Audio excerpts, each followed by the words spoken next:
Yan. Okay lang po yun. Idadagdag ko na lang doon. I've been using the products for more than 7 years na.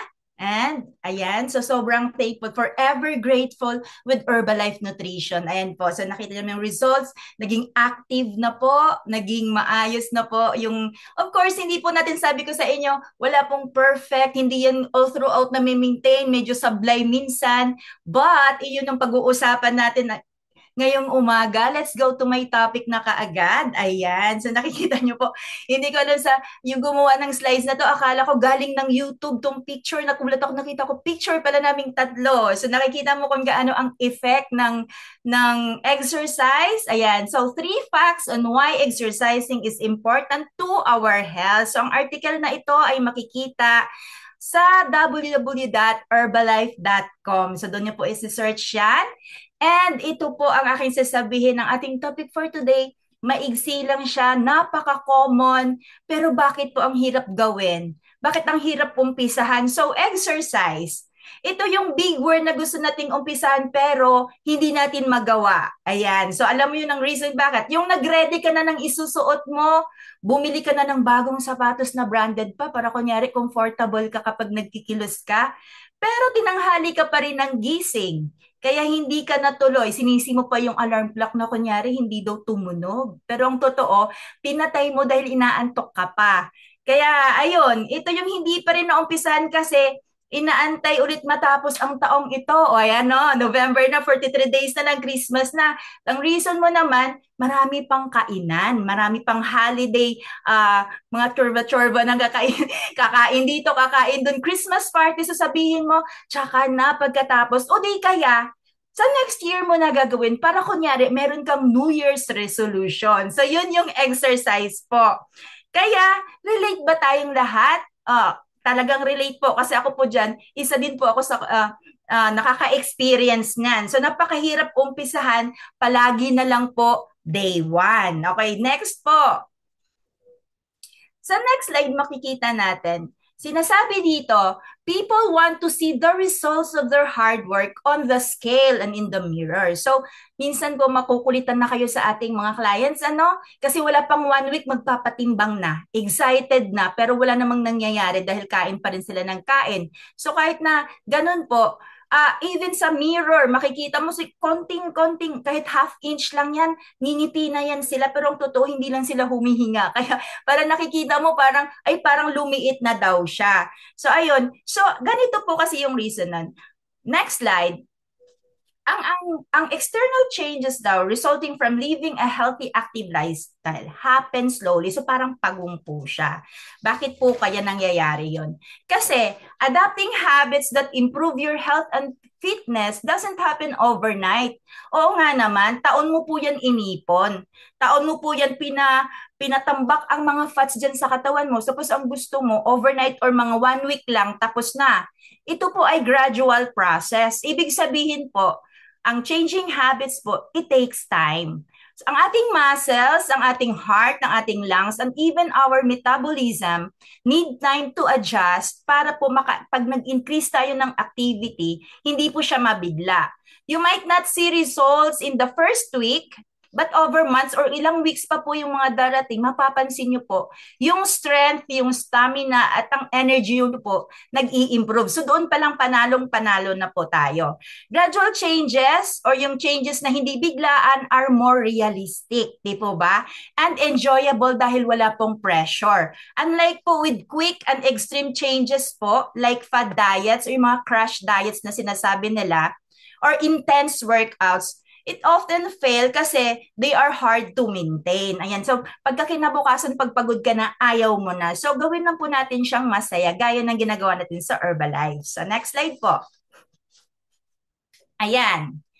Our heart is the most important organ in our body. Alam na po natin yon. Nagbe-benefit po kapag nag-exercise tayo kasi it delivers oxygen and nutrients to every cell and removes waste products kagaya po ng carbon dioxide sa ating katawan. So, it beats 100 times per day. Ayan. So, pag hindi ka po umabot dyan, parang medyo mahina na po yung puso mo. And sends 5 liters of blood daw every minute to the body araw-araw, all day to keep us alive. So very crucial po na dapat mag-exercise tayo to keep it in good shape. Ayan. So next slide po.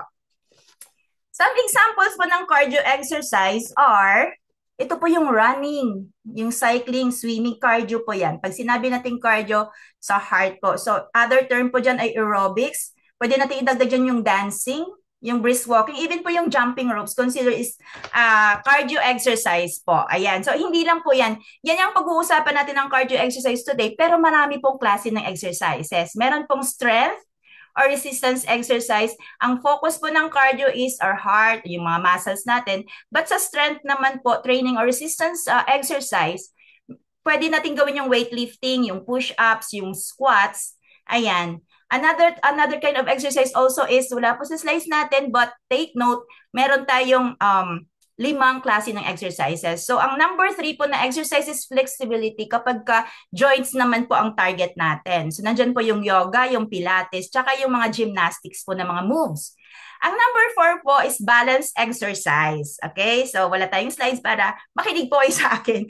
Balance exercise for stability and coordination po. So, kailan yan ng balance? So, usually, ginagawa dyan ng mga exercises like Tai Chi, ayan, standing on one leg, and balance boards. Yun yung mga examples ng mga exercises. And last exercise is functional or everyday exercise. Ayan, so kayang-kaya nating mga mommies ito gawin kasi araw-araw ito, functional nga eh. This is for mobility and strength po. Example dyan, just carrying groceries lang kapag pumunta tayo sa kabila, buhat-buhat ng konting groceries. Ayan, so climbing stairs, ayan, bending. So lahat po ng mga ginagawa nating mga trabaho sa bahay or araw-araw nating ginagawa na basta may movement po, that's functional or everyday exercise. Pero today po, we will just focus on cardio exercise lang po. Next po. Ayan, did you know, or everyone knows, the 3 great facts about cardio exercise is number 1. Okay, next slide. It lower resting heart rate. Ayan. So, ibig sabihin dyan, pwede niyang ma-normalize ang ating blood pressure kasi pinapababa niya ating resting heart rate. It creates a stronger heart muscle and it improves immunity. O kailangan po natin palakasin ng ating immune system, lalo-lalo na po sa panahon ngayon. And it lower risk of heart disease. So maiiwasan po ang mga strokes and ibang mga heart-related diseases kapag palagi po tayong nag-e-exercise. Okay, number 2. Sabi ko sa inyo, maigsi lang to. Weight loss po. O it aids in weight loss. Ayan. But here in Herbalife, we are taught to teach our clients or our customer to lose in a healthy way po.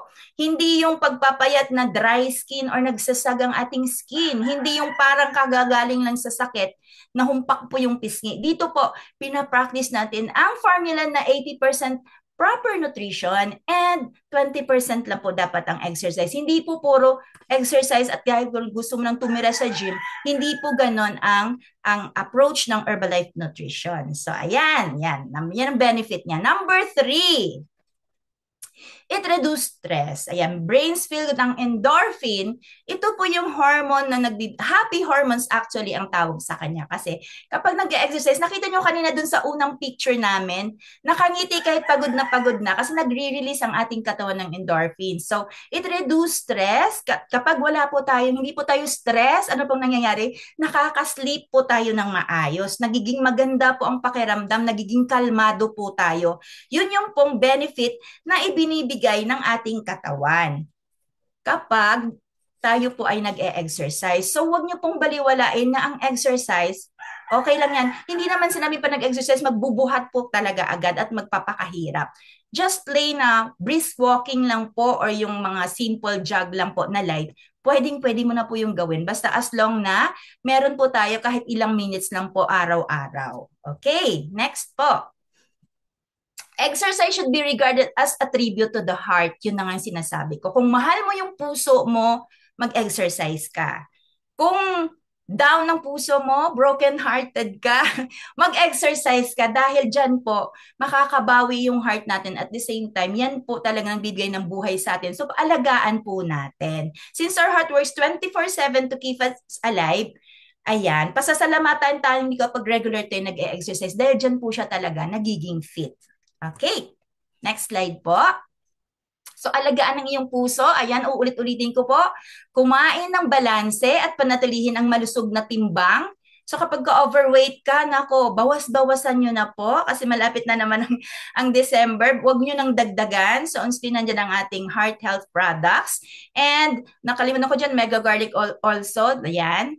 And ayan, next slide po, hindi lang po yan ang ating mga products. If you want to live your best life, if you want to be the best version of yourself, ito po ang ating iba-ibang products na kailangan po ng ating katawan. Targeted nutrition, digestive support enhancers, ayan, sports nutrition, heart support, personalized weight support, aloe body, and hair care. Yan, because Herbalife has been recognized as a super brand in the Philippines, iyan pong i-combine natin sa ating mga routines, daily routines na mag-exercise tayo araw-araw. And because we have the seal of product quality na we have the best products in the world, we are also the super brands. Ayan. So wag na po kayong mag-atubili, nasa right company po kayo, nasa right products, nasa right mga coaches po. So, ito pong i-combine natin to live a great and longer life. So, thank you so much. Sana po ito pong hamon ko sa inyo ngayong araw. Tara po, let's do day 1. Ayan. Thank you so much. Back to you, Coach Jane.